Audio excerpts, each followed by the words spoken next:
Para kay Joel Chua ito, antay ka.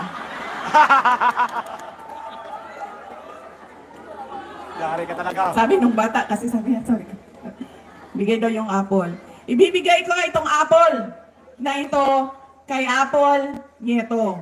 Ma'am, saksak mo ito sa bibig ni Apple Chua hanggang sa kanyang lalamunan hanggang siya ay mamatay. Yung apple na yan,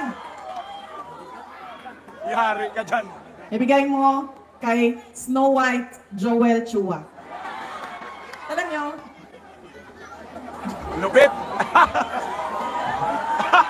di ba si Snow White kumain ng apple, tapos nabilaukan. Apple yan. Bigay mo yan sa kanya, saksak mo yan doon sa bibig niya.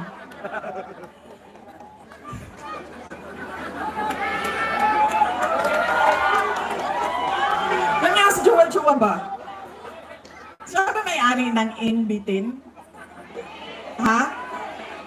Hindi.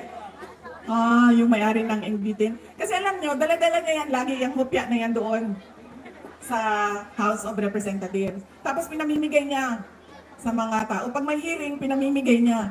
Nung pumunta ako doon sa hearing nila, nakaupo ako doon, tikita ko iba't ibang kulay ng Inbitin. Pagdating sa akin, di ako binigyan ng hupya.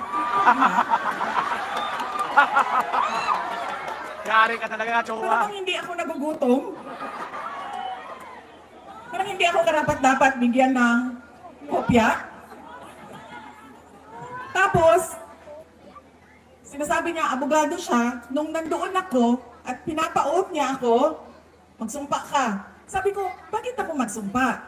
Nakalagay sa rules ninyo, ang manunumpa lang ay witness. Hindi naman ako witness dito, resource person ninyo ako. So bakit ako manunumpa?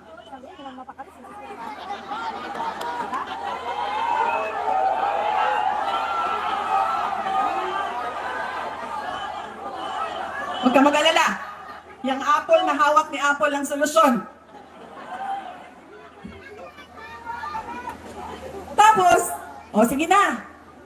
Huwag na yan, si Inday Sara, hindi sumasagot. Hindi niya masagot. Bla bla bla. Bla bla bla. Tapos sabi ko, okay, sige, walang problema. Pinatawag nila yung mga kasamahan ko sa aming opisina. Walang problema. Sabi ko, anong gusto ninyo? Sige, pupunta kami. Kaya naman namin sagutin yan lahat. Di sige.